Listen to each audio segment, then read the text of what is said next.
యథార్థాలు అర్థం కాని చోట అపార్థాలు ఏలుబడి చేస్తాయి. వాక్యాన్ని సరిగా అర్థం చేసుకున్నప్పుడు నీకు ఎక్కువగా అర్థమయ్యేది అపార్థమే. వాక్యాన్ని ముందు జాగ్రత్తగా వినటం నేర్చుకో. నీకు సంబంధించిన వాక్యం ఉంటే దాన్ని విను, నీకు సంబంధించిన హెచ్చరిక వస్తే దానికి లోబడు, నీకు సంబంధించిన మాట ఏదైనా వస్తే దానికి శిరస వహించుతో.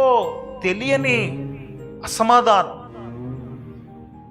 ఏంటో, వెలితి, ఏం జరుగుతుందో అర్థం కాదు.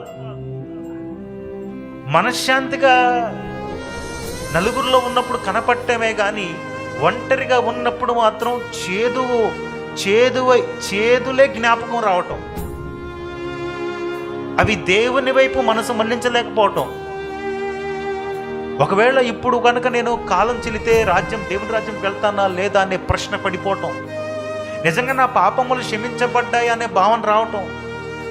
అరే ఎందుకు నా జీవితంలో ఇలాంటిది కలిగింది, నేనేం తప్పు చేయటం వల్ల నాకు ఇలాంటి కలిగింది అనే ప్రశ్నలు, ఇక మనకు మంచి భవిష్యత్తు లేదు అనేదే పదే పదే చెవుల్లో వినిపించడం.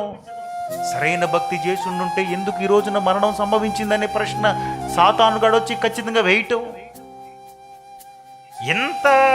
ఎంత ఘోరం జరుగుతున్నా సరే చుట్టుపక్కల వారు ఏదో ఎట్ల విధంగా పైకి వస్తున్నారు, కానీ భక్తి చేస్తూ నువ్వు ఇంకా ఆనగారిపోతున్నావు అనే శబ్దం ప్రతిరోజు పడుకున్నప్పుడు ఒంటరిగా ఉన్నప్పుడు వినపడటం, ఇవే జరుగుతున్నాయి. ఇలాంటి సంగతులు ఉన్నప్పుడు దేవుడు నిన్ను ఫస్ట్ నెట్టేది ఎక్కడికో తెలుసా? ఏకాంతములోకి నెడతాడు. గుర్తుపెట్టుకో, ఏకాంతములకు నెడతాడు.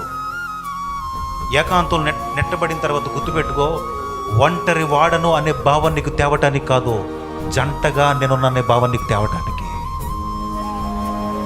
కొన్ని మాటలు చెప్పనా? ఏలియా ఒక్కడే మిగిలిపోయాడు. పద్మాసు దీపంలో యోహాను ఒక్కడే మిగిలిపోయాడు.